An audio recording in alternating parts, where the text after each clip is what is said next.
Hi friends, வணக்கம். Sri Sairam TNPSC பயிற்சி மையத்தோட operation and desk coordinator Gnanasundaram பேசுகிறேன். சார்பு ஆய்வாளர் சப் இன்ஸ்பெக்டர் ஆஃப் போலீஸுக்கு இப்போ 969 போஸ்டிங் வந்திருக்கு. 2ஆம் நிலை காவலருக்கான வேகன்சி வந்து 8826 போஸ்டிங் வந்திருக்கு. ஆக்சுவலாக இது ஒரு கோல்டன் ஆப்பர்ச்சுனிட்டி. யூனிஃபார்ம் சர்வீஸில் மிகப்பெரிய தாக்கத்தை ஏற்படுத்தின இந்த கால்ஃபர் தமிழகத்தை சார்ந்த நிறைய மாணவர்கள் இதை எழுதுவாங்க. கிட்டத்தட்ட சப் இன்ஸ்பெக்டர் ஆஃப் போலீஸுக்கு ஆவரேஜாக ஒரு 3 lakhsலேருந்து 5 lakhs ஸ்டூடெண்ட்ஸ் வந்து இதுக்கு போட்டி போடுவாங்க அப்படிங்கிறது ஒரு எதிர்பார்ப்பாக இருக்குது. ஸோ இந்த தேர்வுக்கு எலிஜிபிள் என்ன அப்படிங்கிறத ஒரு கிளான்ஸ் பார்த்துடலாம். இந்த சப் இன்ஸ்பெக்டர் ஆஃப் போலீஸ் தேர்வை நீங்கள் எழுதணும் அப்படின்னு ஆசைப்படக்கூடிய மாணவர்கள் நெசசரியாக என்னென்ன தெரிஞ்சிருக்கணும் அப்படின்னா, கம்பல்சரி எனி டிகிரி வந்து அவங்க படிச்சிருக்கணும்.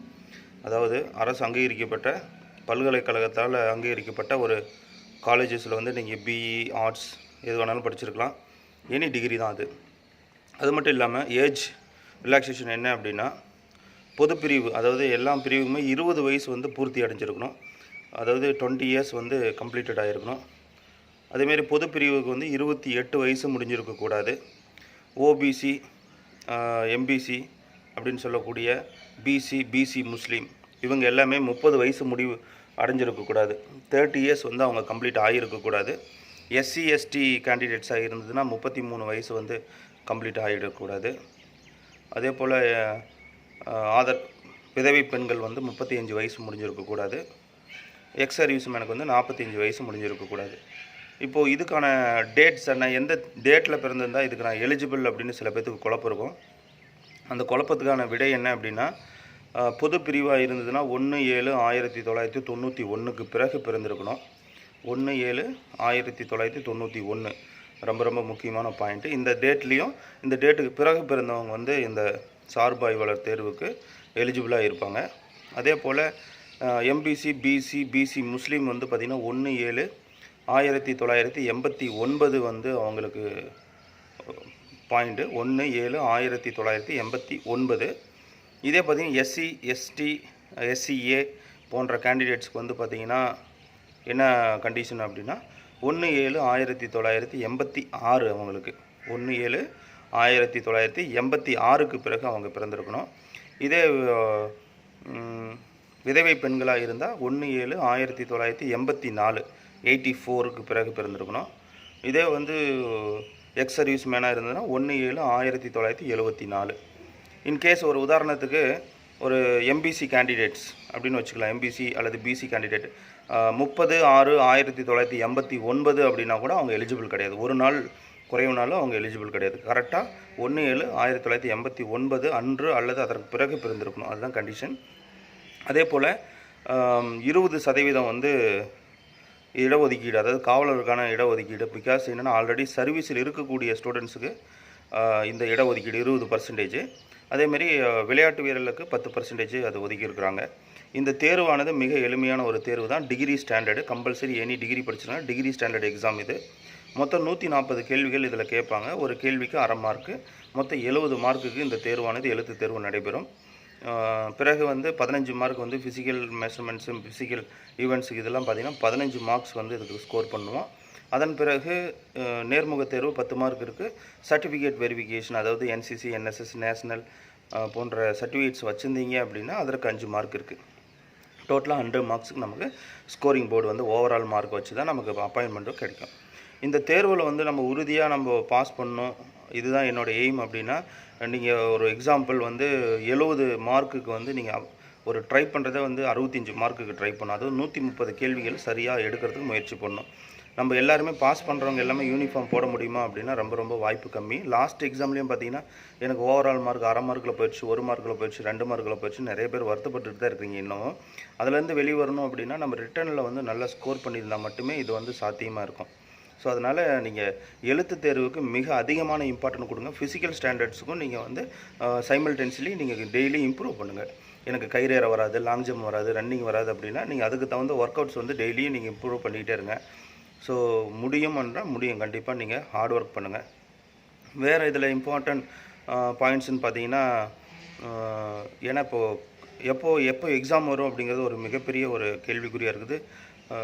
என்னுடைய வியூ பாயிண்ட்லேருந்து ஆஃப்டர் எலெக்ஷன் தான் வரும் அப்படிங்கிறது என்னுடைய சஜஷன். அது உறுதியாக என்னால் சொல்ல முடியல. ஆனால் ஜூன் மாதத்தில் தேர்வானது வருவதற்கான வாய்ப்புகள் இருக்குது. அதனால் ஒரு முழுசாக ஒரு 2 மாதத்துலேருந்து 2.5 மாதம் அப்படின்னு நீங்கள் கணக்கு வச்சுக்கோங்க. எனக்கு 3 மாதம் இருக்குது, 4 மாதம் இருக்குதுன்னு அப்படின்னு யோசிச்சுட்டு இருக்காதீங்க. இது எளிமையாக நம்ம பாஸ் பண்ணோம் அப்படின்னா ரொம்ப அதிகமான ஹார்ட் ஒர்க் பண்ணோம். ஒரு தெளிவான ஒரு குறைஞ்சபட்சம் ஒரு ஒரு குறிப்பிட்ட செயலை செய்கிறீங்க அப்படின்னா தொடர்ந்து தேர்வு நடைபெற்று முடிகிற வரைக்கும் அந்த செயல்பாடை நீங்கள் செஞ்சீங்க அப்படின்னா இந்த எக்ஸாமை நம்ம சக்ஸஸ் பண்ணலாம். நம்மளுடைய ஸ்ரீ சாய்ராமில் வந்து என்ன பேட்டர்னில் வந்து நம்ம கிளாஸஸ் கொண்டு போயிட்டுருக்கோம் அப்படின்னா, ஸோ ப்ராக்டிஸ் மெத்தடு மூலமாக கொண்டு போயிட்டுருக்கோம். அது கிட்டத்தட்ட சப் இன்ஸ்பெக்டர் ஆஃப் போலீஸுக்கு வந்து ஒரு 30,000 கொஷின்ஸ் வந்து நாங்கள் ஃப்ரேம் பண்ணி வச்சுருக்கோம். அது கொஷின் பேங்காக வரக்கூடிய ஸ்டூடெண்ட்ஸுக்கு அந்த கொஷின் பேங்க் வந்து நாங்கள் ஒரு டார்கெட் பேஸில் வந்து அதை கொடுப்போம். அதாவது வாரத்துக்கு 5000 கொஷின்ஸ் அப்படிங்கிற மண்டே வந்து இங்கே ஜாயின் பண்ணாங்கன்னா மண்டேலேருந்து சாட்டர்டே அதாவது சண்டே வரைக்கும் 7 நாள் அவங்க ப்ராக்டிஸ் பண்ணோம். அந்த 5000 கொஷின்லேருந்து ஒரு தேர்வானது மண்டே நடைபெறும். இந்த மாதிரி பார்த்தீங்கன்னா எவ்ரி 1 வீக் வந்து உங்களுக்கு 5000 கொஷின்ஸ் நம்ம ஸ்கோர் பண்ணிக்கிட்டே போவோம். மொத்தம் இது 6 ஸ்டேஜஸ் நம்ம சாய்ராம் கோச்சிங் சென்டரில். நீங்கள் ஜாயின் பண்ண டேட்லேருந்து 45 நாளைக்குள்ளே அந்த ஸ்கோர் வந்து நீங்கள் 6 ஸ்டேஜஸையும் நீங்கள் கிராஸ் பண்ணிட்டீங்க அப்படின்னா சார்பு ஆய்வாளர் தேர்வு வந்து மிக கடினமாகவே இருக்காது, ரொம்ப எளிமையாக தான் இருக்கும். அது இல்லாமல் நம்மளுடைய சாய்ராம் மெட்டீரியல் என்ன ஒரு ஸ்ட்ரென்த் அப்படின்னா உங்களுக்கு சைக்காலஜி மெட்டீரியல் வந்து பார்த்திங்கன்னா மாடல் டெஸ்ட் நிறைய கொடுக்குறேன். கிட்டத்தட்ட 30 சைக்காலஜி மாடல் டெஸ்ட் கொடுக்குறேன். ஒரு டெஸ்ட்டுக்கு வந்து 60 கொஷின்ஸ் இருக்கும்.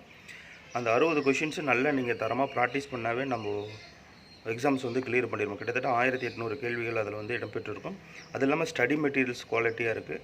கிளாஸஸ் வந்து டைமிங் என்ன, நம்மளோட சாய்ராமில் வந்து ஆப்ரேஷன் 100SOடைய ப்ராஜெக்ட் டைமிங் என்ன அப்படின்னா காலையில் 8:30க்கு ஸ்டார்ட் ஆகும் கிளாஸஸ். இந்த 8:30லேருந்து ஈவினிங் 7 o'clock வரைக்கும் ஷெடியூல் இருக்கும். இந்த 8:30, 9:30, 10:30 அப்படிங்கிற இந்த 2 மணி நேரம் வந்து டெய்லியும் கிளாஸஸ் போகும். சரிங்களா? அதன் பிறகு ஒரு 1/2 hour பிரேக் விட்டுட்டு மறுபடியும் நம்ம 11 o'clock கிளாஸ் ஸ்டார்ட் ஆகும். 11 o'clockலேருந்து 1 o'clock வரைக்கும் வந்து பார்த்திங்கன்னா very important exam view points GK and general ஸ்டடீஸோடைய இம்பார்ட்டன்ட் கொஷின்ஸ் வந்து 2 மணி நேரம் டெய்லி நான் டிக்டேட் பண்ணுவேன். அதை நீங்கள் ரன்னிங் நோட்ஸாக எடுக்கணும். ஃபஸ்ட்டு 2 மணி நேரம் கிளாஸஸ் நடக்கும். அடுத்த 2 மணி நேரம் வந்து இம்பார்ட்டன்ட் பாயிண்ட்ஸ் வந்து கொடுக்கப்படும், அதை நீங்கள் எழுதணும். அதன் பிறகு மதியானம் ஒரு 1 மணிக்கு வந்து உங்களுக்கு லஞ்ச் பிரேக் விட்டு 2 மணிக்கு மறுபடியும் கிளாஸ் ஸ்டார்ட் ஆச்சுன்னா 2 to 4 வந்து அந்த 30,000 கொஷின்ஸ் சொன்னோம் பார்த்தீங்களா கொஷின் பேங்க்கு, அது 2 மணி டெய்லி 2 மணி நேரம் நீங்கள் மினிமம் ஒரு 500லேருந்து 1000 கொஷின்ஸ் வரைக்கும் நீங்கள் டிக் ப்ராக்டிஸ் பண்ணணும். பிறகு 5 மணிக்கு பிரேக் விட்டு 4 மணிக்கு பிரேக் விட்டு 4 to 5 வந்து பிரேக் விட்டு மறுபடியும் நம்ம கிளாஸ் ஸ்டார்ட் பண்ணோம்னா அன்றைக்கி ஃபுல்லாக நம்ம மார்னிங்லேருந்து ஈவினிங் வரைக்கும் என்ன ஷெடியூல் வந்து ஃபாலோ பண்ணணும் அப்படிங்கிறத நம்மளுடைய கிளாஸோட ஸ்ட்ரென்த். ஸோ விருப்பமுடைய மாணவர்கள் ஆப்ரேஷன் 100SIயில் நீங்கள் இடம்பெற்று வாழ்க்கையில் நீங்கள் சார்பு ஆய்வாளர் தான் என்னுடைய டார்கெட் சார். நீங்கள் சொல்கிறத நான் ரெடியாக நான் கேட்குறதுக்கு வரேன் அப்படின்னா நான் உங்களை பாஸ் பண்ணி கொடுக்குறதுக்கு நான் ரெடி. எனக்கு தேவை 100 பீப்புள்ஸ், 100 நபர்கள் மட்டும் எனக்கு வேணும். அவங்க அப்படி வந்தாங்க அப்படின்னா முழுக்க அர்ப்பணிப்போட ஓடணும். இங்கே வந்துட்டு அதை பண்ணுறேன் இதை பண்ணுறேன் அப்படின்னா என்னால் வேலைக்கே ஆகாது. இந்த குறிப்பிட்ட காலத்துக்குள்ளே உறுதியாக பாஸ் பண்ணணும். ஒரு உதாரணத்துக்கு சொல்கிறேன், ஒரு நாளைக்கு 300 பொது அறிவு விஷயங்கள் படிக்கிறீங்கன்னு வைங்க. தொடர்ந்து 2 மாதம் படிங்க. ஒரு நாளைக்கு 300 அப்படின்னா மாதத்துக்கு 9,000 பொது அறிவுகள் நீங்கள் தெரிஞ்சிருப்பீங்க. 2 மாதம்னா 18,000 பொது அறிவுகள் நீங்கள் கண்டிப்பாக தெரிஞ்சிருப்பீங்க. ஒரு 18,000 பொது அறிவுகள் நீங்கள் தெரிஞ்சுக்கிட்டு இந்த சார்பாய்வில் தேர்வு பண்ணி நீங்கள் பாஸ் பண்ணிடலாம். பட் அந்த 18,000 பொது அறிவு படிக்கிறது என்னத்தை படிக்கிறோம் அப்படிங்கிறது ரொம்ப முக்கியம். ஸோ இதுதான் ஸ்ட்ராட்டஜி. நீங்கள் தேவைப்படக்கூடிய மாணவர்கள் உறுதியாக சக்ஸஸ் பண்ணுங்கிற மாணவர்கள் எனக்கு 100 பீப்புள்ஸ் மட்டும் டார்கெட் பீப்புள்ஸ். எடப்பாடியில் இருக்குது நம்மளுடைய பயிற்சி மையம், சேலம் டிஸ்ட்ரிக்ட் எடப்பாடி. எப்படி வரணும் சார்? நிறைய பேர் ஃபோன் பண்ணிக்கிட்டே இருக்காங்க. என்னால் ஃபோன் அட்டன் பண்ண முடியல, ஏன்னா ரிப்ளை பண்ண முடியல. எனக்கு கண்டினியூஸாக ஒரு நாளைக்கு 200லேருந்து 300 கால்ஸ் வருது. சார் நாங்கள் வந்து ஜாயின் பண்ணுறோம் சார். அப்படிலாம் வரவங்க ஃபோன் பண்ணுறவங்க எல்லாத்தையும் நான் அட்மிஷன் எடுத்துகிறது கிடையாது. யார் நேரடியாக வராங்களோ அவங்களுக்கு சுச்சுவேஷன் இதுதான்ப்பா, இப்படி தான் கிளாஸ் ரூம் போகும் அப்படின்னு ஃபஸ்ட்டு நான் சொல்லுவேன். அதை அடாப்ட் பண்ணிக்கிட்டு என்னுடைய ட்ராக்கில் வரக்கூடிய மாணவர்களுக்கு மட்டும்தான் நான் பயிற்சி கொடுக்குறேன்.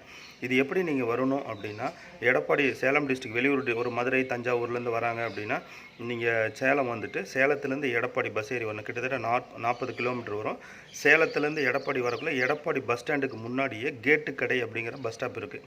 அங்கே இறங்கிட்டு நீங்கள் இன்ஸ்டியூட்டுக்கு டைரெக்டாக வந்துடலாம். அது இல்லாமல் வெளியூர் மாணவர்களுக்கு விடுதி வசதியானது ப்ரைவேட்டில் அரேஞ்ச் பண்ணி கொடுக்கும். நம்மளுடைய ஓன் ஹாஸ்டல் வந்து வெளியில் தான் இருக்குது, அதாவது ப்ரைவேட்டாக தான் இருக்குது. ப்ரைவேட்டில் வந்து நான் ரூம் இதுதான் ரூம் அப்படின்னு சொல்லிடுவேன். நீங்கள் ரூமுக்கு நீங்கள் மந்த்லி ரூம் ரெண்ட் பே பண்ணிவிட்டு பக்கத்தில் இருக்கக்கூடிய மெஸ்ஸில் வந்து நீங்கள் சாப்பிட்டுக்கலாம்.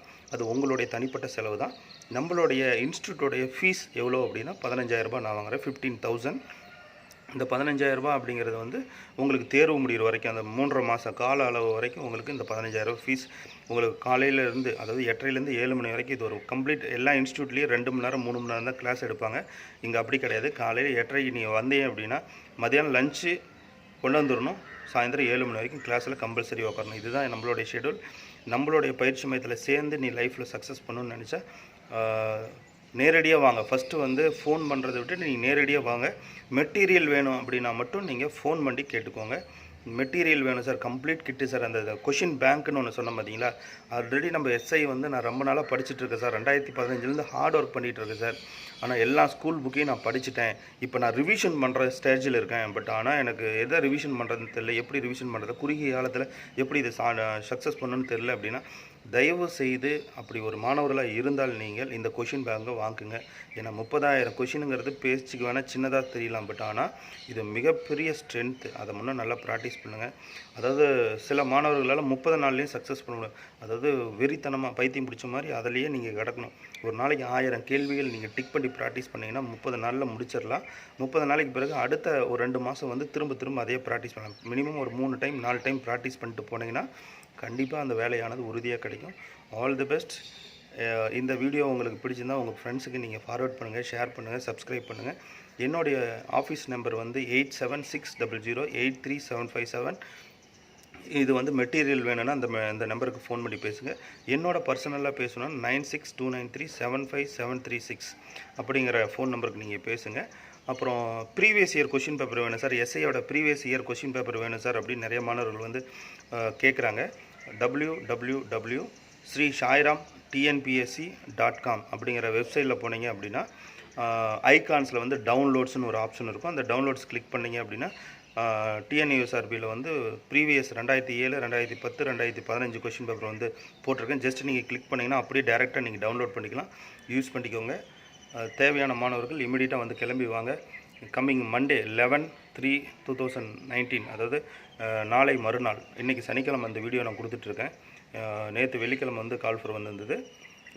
11ஆம் தேதி கிளாஸ் ஸ்டார்ட் ஆகுது. ஸோ 3 பிரான்ச்சஸ் இருக்குது நம்மளுடைய பிரான்ச்சஸ்.